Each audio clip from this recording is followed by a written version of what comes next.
UP में बड़ा कांड हो गया है। ऐसा कांड जो बीजेपी के लिए बड़ी मुसीबत बन सकता है, जिससे बीजेपी को चुनाव में बहुत बड़ा नुकसान उठाना पड़ सकता है। दरअसल बीजेपी के अपने ही छात्र संगठन एबीवीपी से पंगा हो गया है। एबीवीपी ने बीजेपी के खिलाफ मोर्चा खोल दिया है। वो अपनी ही सरकार के खिलाफ नारेबाजी कर रहे हैं, विधानसभा का घेराव कर रहे हैं। कुल मिलाकर बीजेपी बहुत बड़ी मुसीबत में फंस गई। दरअसल सारा बवाल शुरू हुआ है बाराबंकी की श्री राम स्वरूप मेमोरियल यूनिवर्सिटी से, और फिर पुलिस के लाठीचार्ज ने पूरे मामले में आग में घी डालने का काम किया। इस पूरी कहानी का सबसे बड़ा ट्विस्ट ये है कि इस बार लाठी खाने वाले कोई और नहीं बल्कि बीजेपी के अपने ही छात्र संगठन अखिल भारतीय विद्यार्थी परिषद एबीवीपी के कार्यकर्ता हैं।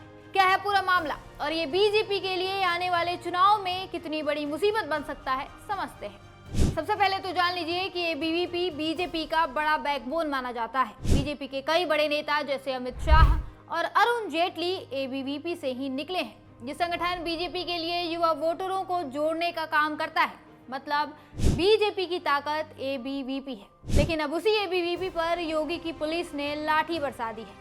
मामला शुरू हुआ बाराबंकी की श्री राम स्वरूप मेमोरियल यूनिवर्सिटी से। इस प्राइवेट यूनिवर्सिटी पर आरोप है कि वह बिना मान्यता के एलएलबी कोर्स चला रही है।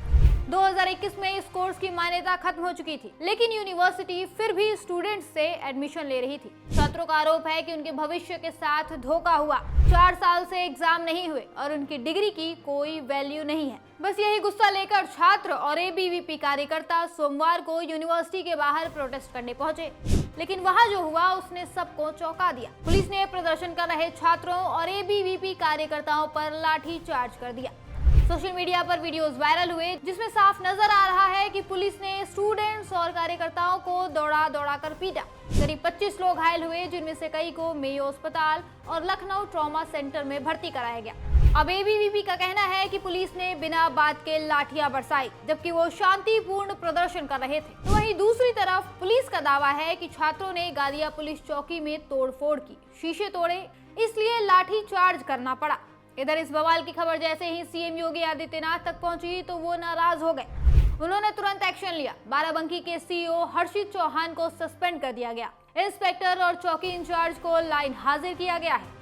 साथ ही पूरे मामले की जांच अयोध्या रेंज के आईजी प्रवीण कुमार को सौंप दी गई। योगी ने मंडलायुक्त अयोध्या को यूनिवर्सिटी की एलएलबी डिग्री की वैधता की जांच करने का भी आदेश दिया है। लेकिन योगी के इस एक्शन के बाद भी एबीवीपी का गुस्सा शांत नहीं हुआ। एबीवीपी के कार्यकर्ता इस लाठीचार्ज से इतने नाराज हैं कि उन्होंने उसी रात बाराबंकी डीएम शशांक त्रिपाठी के घर के बाहर हंगामा किया।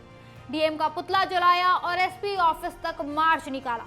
मंगलवार सुबह तो बवाल और बढ़ गया। गुस्साए एबीवीपी कार्यकर्ताओं और छात्रों ने लखनऊ में विधानसभा का घेराव कर दिया। पुलिस प्रशासन और योगी सरकार के खिलाफ जमकर नारेबाजी की। पुलिस ने फिर एक्शन लिया। प्रदर्शन कर रहे कार्यकर्ताओं और छात्रों को खदेड़ दिया, कुछ को उठाकर भी ले गए। अब एबीवीपी ने ऐलान किया है कि जब तक कुलपति खुद बात नहीं करते, निष्कासित छात्रों को बहाल नहीं किया जाएगा और डिग्री की सच्चाई सामने नहीं आएगी, तब तक प्रदर्शन जारी रहेगा। अब सवाल ये उठ रहा है कि इस पूरे मामले का बीजेपी पर क्या असर होगा। एबीवीपी बीजेपी का सबसे मजबूत सपोर्ट बेस है। यूनिवर्सिटियों में ये संगठन बीजेपी के लिए वोट जुटाता है, युवाओं को जोड़ता है। लेकिन अब उसी एबीवीपी पर योगी की पुलिस ने लाठियां बरसा दी। तो अब अगले चुनाव में बीजेपी का क्या होगा? हालांकि योगी ने सख्त एक्शन लेकर डैमेज कंट्रोल की कोशिश की, लेकिन क्या ये काफी होगा?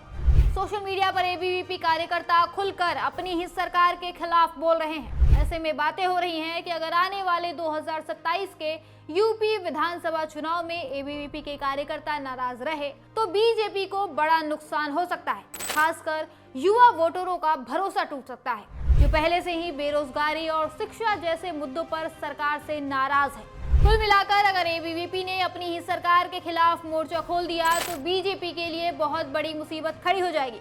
अब देखना यह है कि एबीवीपी का ये गुस्सा बीजेपी के गले की कितनी बड़ी हड्डी बनती है।